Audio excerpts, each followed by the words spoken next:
Dude, I've been thinking a lot about dad and dad's values a lot and how he instilled a lot of values in us that, I don't know, I think we thought were good at the time because under the moral framework of Christianity, they were good. But now, in retrospect, I'm not so sure.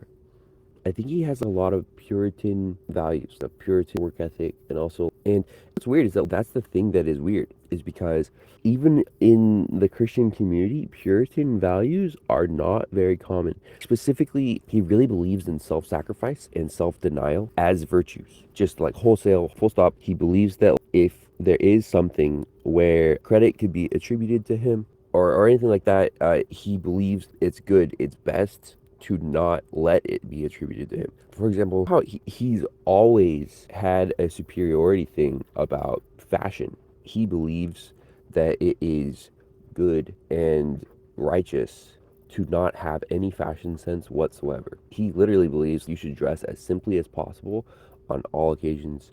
And because if you dress well, he believes that it's drawing attention to yourself and exalting yourself. And he believes that that is really bad. He thinks it's evil. So that's why he's always had such a nasty attitude about having any kind of fashion sense or style. It's because of his fucking Puritan values. He also believes in working his ass off like a dog. He works really hard. He always says things like work smarter, not harder, and he's a very intelligent person. But he does not believe in working smarter, not harder, because he's fucking Puritan in his values. He believes in putting his head down and just working for the sake of the work. That's that. I think he takes a lot of pride and pleasure in, I think, being good at his work and finding ways to do it well, despite the fact that he's never once scaled his business. He's never had employees. The only times he's ever had employees have been times when he can employ his own children directly. For some reason, that's okay with him. That works for him. But he's never had any employees outside of his own children. And he doesn't believe in having business partners. I think I've heard him talk before about how he thinks having a business partner is a really foolish thing to do because it means that it will ruin the relationship between you and your partner, which is hilarious because he doesn't have any relationships. His stated reason for staying a small business all these years is for the sake of relationships. And yet this guy doesn't have any relationships and he doesn't care about them either. Or at least he doesn't act like he cares about them. But I think, okay, this is what I mean. Is like I'm starting to unravel his psychology in retrospect. And what I think I'm starting to realize is that he cares a lot about relationships. He's just Puritan about it. He's a good boy. He believes that you should be good. And the specific way he believes that you should be good is Puritan. You should do self-denial. You should demote yourself. You should be self-effacing. You should I believe that he believes in self-sacrifice. And he thinks it's the highest good. It's his highest ideal is being self-sacrificing. That's why he raised us in isolation. And I actually think that he thought he was doing his best work with the youngest kids. And I think he was very surprised. I'm not so much sure about mom, but I think he was very surprised when all four of the younger kids floundered like fucking fish out of water. We did not do well. We all went out into the world and face planted immediately. And he was surprised by that. I think he thought he was doing his best work because he had sanctified us, removed us from the world, and taught us all of the stuff that he thought it was good for us to know. He really had control of our education, like an iron fist. And he thought he was doing it right. And also, I believe that the entire time that he was raising us, I think he's like me. I see a lot of myself in him. I don't know if he has ADHD, but he's definitely like, he's not like a high effort person. He's constantly self-medicating with coffee. He doesn't believe in stimulants. He doesn't believe in medication because, again, Puritan values. He turns his nose up at the idea of taking medicine. And yet coffee's okay. And he drinks the shit out of coffee. He's drinking pots of coffee every single day, which is, I'm thinking now about how much coffee, how much caffeine that represents. It's probably 400 to 600 milligrams of caffeine minimum every day. It's a lot. He's consuming the highest recommended dose of coffee every day. And just like, I don't know, it's just like, the more I think about it, the more it makes sense that he was trying to consecrate his family. He was trying to set us apart and offer us as a sacrifice to God. And also, he's doing the same thing with his own life. He believes that in working hard, putting his head down, in putting himself last, and putting God first, and putting everyone else first. And he really believes in it wholesale, full stop. And also just I've been thinking a lot about how I have always struggled to be happy because I've always believed that it was more important to have meaning than it was to be happy. And recently I've come to realize that I think meaning versus happiness is another one of these minimizing divides where I think having meaning as your purpose in life or having meaning as the thing that you value more than happiness is actually it's a minimizing thing. And we were taught that it's a maximizing thing. But I think it's actually minimizing. And the reason is because if you seek meaning as your primary thing, usually it means that you will not be happy because you're putting the meaning first. But if you seek happiness as your primary thing, it means that you will also have meaning because you can't have happiness without meaning. That's actually impossible. So he's just a profoundly unhappy person, but he's proud of it because he's Puritan. He believes in self-denial. He believes in self-effacement. So he has no friends, and he has long-sufferingly accepted a huge number of burdens in his life. And also, he expects to get a pat on the back for it and be like, well done, you did a good job. That's been his attitude the entire time. And also, you can tell that he's like a little boy. He's always wanted the approval and adulation of other people, but he's also always thought that you shouldn't need that because of his Puritan values. So he's always turned his nose up at it. And I think that that's why he's so fucking disagreeable, is because he believes that you don't need to be agreeable in order to be a good boy. The self-effacement because of the self-denial, the self-sacrifice stuff.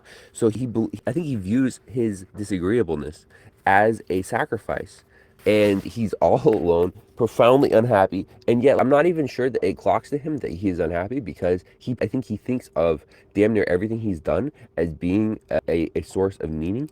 And I think maybe in his old age, he is regretting some of his choices when he was younger, but I think he still believes in the Puritan values and he still stands behind that. And he's not trying to change. He still believes that he did the right thing and is doing the right thing.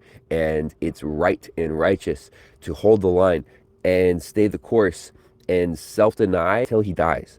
He really wants to show, I don't know, he's trying to be a good boy. He's trying to rack up points for when he gets to heaven.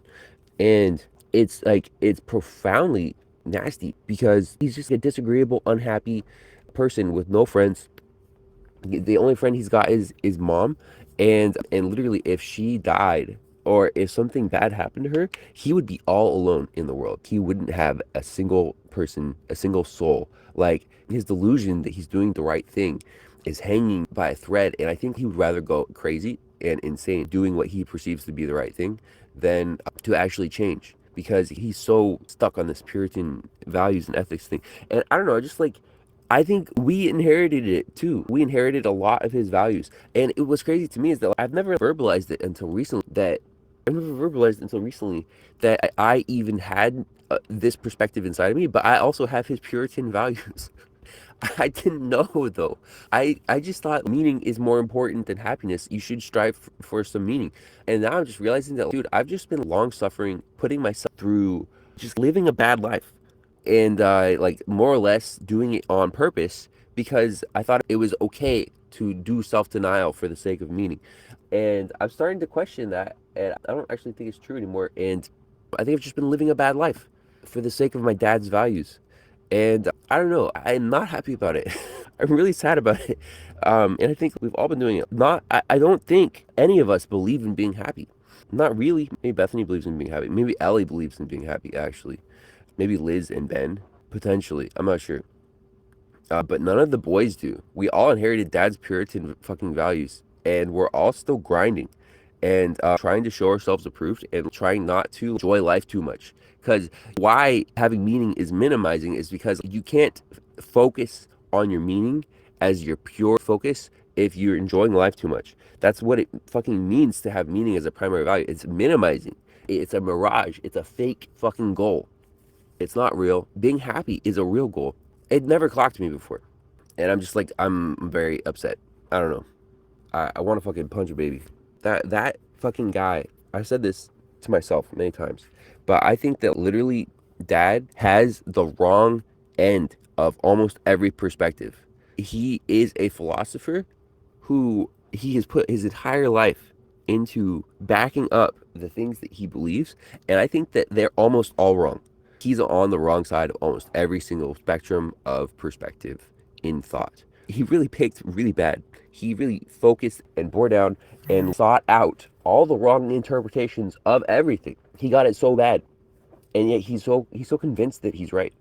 I don't know, dude. I feel like I get it, because I was there when I was a little kid. He taught us this stuff, and I believed it. I bought into it. I was there wholesale, but I'm not anymore. And the more I get into adulthood and the more I interact with other people, the more I realize that the only way that you can believe all that bullshit is if you isolate yourself. It's the only way that you can continue to wallow in these bad perspectives for so many years, is if you isolate yourself. You can't isolate yourself. And that's what he did. And it's just like, fuck him, dude. You made such a stupid mistake. And it's really hard to say, I know why you did it, and therefore it's okay, it's understandable. Because it's not understandable. Why would you isolate yourself for fucking 50 years? He doesn't have any friends. He's never had any friends. He's always had an attitude of, it's my way or the highway. He's always thought he's superior, and he's never questioned. I don't think he's ever questioned the crazy people that he follows in the pulpit. He doesn't question them. He follows different ones at different times. But dude, that guy has a reckoning. If there is a God, he's going to stand in front of him and have to answer for being so inflexible for so long and dragging so many other people through the mud. That guy has a lot to answer for. There's a bunch of stuff I'm thinking about after getting all that. And the first few things are that if you try to do something and you don't accomplish it, there are some things where it's okay if you didn't accomplish it because you still tried, and trying is what matters. There are other things where if you try it and you don't accomplish it, it means that your ideology is bad. It means that your premises are bad. It means that you need to start over from the beginning and do something else. You need to learn from your mistakes. And this is like the fundamental misattribution error that my dad made, is that he thought that he tried to raise his kids right, to train them up in the way they should go. He tried to do the Puritan stuff. He tried to show himself approved, be a good boy. And he was surrounded by people who were telling him that even if it doesn't work, it's okay. You still tried. That's what matters. And I don't know how to say this loud enough, but that was the wrong conclusion on every single level. He should have realized, oh, it's not working. That means my premises are bad. I should try something different. Instead, he doubled down, and he kept doubling down. And also, it's difficult when talking with my fucking siblings about this, because dad is completely convinced that what he's doing is normal and natural and right and correct. And nobody who's in a cult believes they're in a cult. And that's especially true for my dad, because it's like one of the very first things that they do in that fucking cult is take you aside and explain why they aren't a cult. They have ideology for that. And it's just like, but also like, it's so laughable and stupid because they are a cult. And they spend a lot of their time trying to convince people that they aren't a cult. They specifically have classes and introductory workshops and stuff, all just for the sake of convincing people that what they're doing is actually a normal thing to do. So, and the reason that it's so weird is because in the introductory fucking classes that they hold, they talk about why everyone else is a cult and they aren't. That's what's so fucking weird about it. They believe that every other religion has it wrong, and they're the only ones who have it right. Specifically, and it's not just every other religion, it's every other interpretation of the Bible. Every other Christian sect is wrong. They're all wrong. We have it right. It's our way or the highway. It's insane how they, like, the superiority inside of these religious cults and institutions it's mind-boggling. They all have just insane self-awareness problems. And I don't know, it's also just like, I don't know, the anti-science, the fucking conspiracy theories. There's so many conspiracy theories. My dad is a conspiracy theorist. Like, he parrots them. I don't even know if he believes in any of them, but he literally just repeats things that he hears from people on the radio. He's like one of these people, I don't think he listens to Alex Jones, but he's the kind of person who would listen to Alex Jones. He really likes conservative rage bait rhetoric. He really likes... It's so weird and dumb and stupid. And just locking himself in an echo chamber. He's always been extremely rabidly partisan in his politics, and he's extremely political. He really believes in being an extremely political person, which is another thing. There's, dude, I don't know, you can't hear yourself. You have no balance, and you're proud of having no balance. You can't hear how crazy that is, but they try to convince you it's not a cult. And I've had this conversation with my sibling where I grew up in a cult, and my siblings are like, nah, dude, it was just normal religion. And to that, I say, fuck no. This is how you know it's a cult, is because the light of day is not allowed to shine. You're not allowed to see examples of what other people are doing. And if you are schooled beforehand to interpret it in a particular way, and also to just like the profundity of the ideological isolation and separation and extremism is just like there is no end to it. There is no, it's like an Ouroboros circle where in order to believe everything in a circle, you have to make concessions about certain things that you believe in a circle. It's so weird. There is no logic to it, and yet at the same time, it's all based in fear. It's all based in anxiety. You're gonna go to hell if you don't believe.